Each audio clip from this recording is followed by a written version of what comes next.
એકવાર બન્યું એવું, દ્વારકાની અંદર ઘણા બધા ઋષિ મુનિઓ આવ્યા છે. ભગવાન ઠાકોરજી બધાનું સ્વાગત કર્યું, પણ ઠાકોરજીના જે દીકરા હતા શાંબ, એને ભગવાન બ્રાહ્મણો અને ઋષિ મુનિઓની મસ્કરી કરી.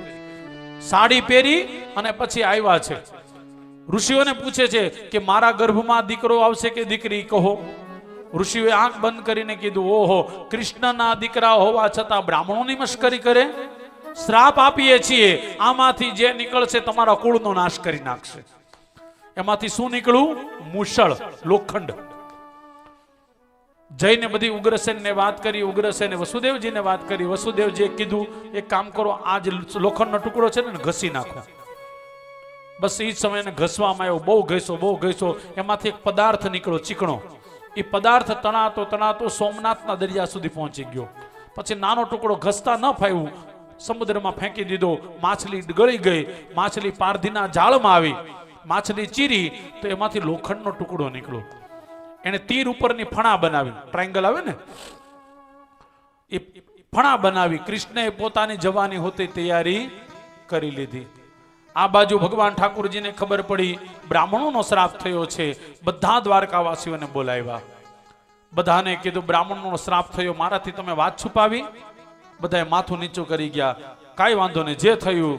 આપણા વંશમાં પણ ચંદ્ર ભગવાનને શ્રાપ થયો હતો ને, બધા ઈ ચંદ્ર ભગવાને શિવજીની પૂજા કરી હતી. એક કામ કરો, આપણે બધા પણ સોમનાથ જઈએ. જેના હાથમાં જે આવે એ બધા લઈ લ્યો. આજથી 7મા દિવસે દ્વારકા સમુદ્રમાં ડૂબી જવાની છે. સાહેબ, ઈ વખતે હોતે ગીતા, ભાગવત, રામાયણ બધું હતું, પણ એકય યાદવે ગીતા, ભાગવત, રામાયણ ન લીધી. બધાએ શરાબની બોટલ લીધી. દ્વારકાથી ચાલતા ચાલતા ચાલતા ચાલતા આવ્યા છે પ્રભાસ સુધી. ત્યાં આવી અને એટલો બધો દારૂ પીયો, અને ઓલું જે ઘસેલો પદાર્થ હતો એમાંથી એક વનસ્પતિ ઉગી, એનું નામ છે ઐલ વનસ્પતિ. એ ઐલ વનસ્પતિ દારૂ પીધો તો એકબીજાની મસ્કરી કરતા કરતા બાંધવા લાગ્યા. આખા 2 અલગ અલગ ડિપાર્ટમેન્ટ થઈ ગયા, એમાંથી 4 થયા, 6 થયા. પોતપોતાના બાહુબળને બતાવવા માટે અંદરો અંદર ઝઘડી અને 56 કોટી યાદવો ખતમ થઈ ગયા. 56 કોટીનો અર્થ થાય 56 કરોડ. અહીંયા સ્પષ્ટ લખેલું છે, કૃષ્ણના પ્રત્યેક રાણી દ્વારા 10 દીકરા હતા અને 1 દીકરી હતી. કુલ મળીને 56 કોટી યાદવો શું ન કરી શકે, વિચારો તો ખરા. પણ અંદરો અંદર ઝઘડીને બધા ખતમ થઈ ગયા. દાઉજી મહારાજે કૃષ્ણને કીધું, આ બધા શું થાય છે? ભગવાને કીધું, બસ મારી લીલા સંકેલવાનો સમય આવ્યો છે. દાઉજી મહારાજ કહે, તો મને પેલા જવા દો, હું જાઉં, પથારી તૈયાર થઈ જાય, પછી તમે આવો. અને પછી તો દાઉજી મહારાજ સોમનાથના દર્શન કરી, મહાદેવને પ્રણામ કરી અને જીવતા સમુદ્રની અંદર સમાઈ ગયા છે. બધાએ જય જયકાર કર્યો.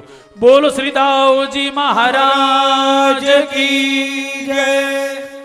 પ્રાચીના પીપળા પાસે ઠાકોરજી પગ ઉપર પગ ચડાવીને બેઠા હતા. બસ એ જ સમયે અર્જુન આવ્યો. અર્જુનને પોતાની 16,100 રાણીઓ આપીને કહે છે, આને અહીંયાથી લઈ જાઓ, આને સેફ રાખવા માટે તમને આપું છું. અર્જુન ગયા પછી ઉદ્ધવજી આવે છે. ઉદ્ધવ કહે, ભગવાન કાંઈક તો જ્ઞાન આપો. ભગવાને નવયોગેશ્વરોની વાત કરી, પોતાની વાત કરી, અને ભગવાને છેલ્લે પોતાના શરીરમાંથી ભાગવત અર્પણ કર્યું. કીધું, આજથી વૈષ્ણવનું પરમ ધન શું? ભાગવત. ભાગવતને સાંભળશે એ મને સાંભળશે, ભાગવતને જોશે એ મને જોશે, અને ભાગવત છે એની અંદર હું જ છું. એટલું કહી ઉદ્ધવજીને રવાના કરે છે. પણ ઉદ્ધવજી થોડા આગળ ગયા ને પાછા ઉભા રાખ્યા. ઉદ્ધવ, એક વાત કહું? બોલો ને પ્રભુ. તમે જાઓ છો, રસ્તામાં ક્યાંય તમને વિદુર મળે ને તો મારા પ્રણામ કહેજો.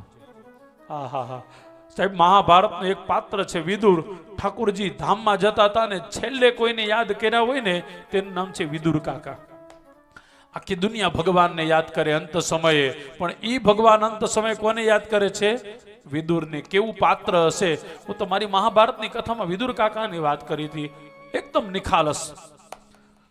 જેવું છે એવું દુર્યોધનને કહી દેતા, જેવું છે એવું દુશાસનને, ધૃતરાષ્ટ્રને કહી દેતા, પણ મનમાં 1% પણ કોઈના પ્રત્યે વેર નહીં. ઠાકોરજી આવ્યા ત્યારે ઠાકોરજીને કેળની છાલ ખવડાવી અને પોતે આંખમાં આંગુડા લેતા રહી. કોઈ દુર્યોધનના ઘરનું ખાધું નહોતું. એટલા માટે અંત સમયે કૃષ્ણે કોને યાદ કર્યા? વિદુર કાકાને. આવું જીવન જીવા. વિદુરને મારી યાદી આપજો. વિદુર કાકાને કહેજો ઠાકોરજીએ યાદી આપી છે. પછી તો ઉદ્ધવજી ગયા, ઠાકોરજી પ્રાચીના પીપળામાં એકલા બેઠા હતા, પગ ઉપર પગ ચડાવી. ઠાકોરજીના સારથી આવ્યા, એનું નામ છે દારૂક. ઠાકોરજીના સારથી દારૂક આવ્યા, ભગવાન બેસી જાઓ ને રથમાં, અહીંયાથી દૂર લઈ જાઓ, મને તમારા વગર નહીં ગમે. ભગવાને કીધું નહીં દારૂક, હવે મારે ઉપરના રથે જવાનું છે, તમે અહીંયાથી જતા રહો. પ્રાણી માત્ર દુનિયામાં બધા એકલા જ આવે છે અને બધા એકલા જ જવાનું છે.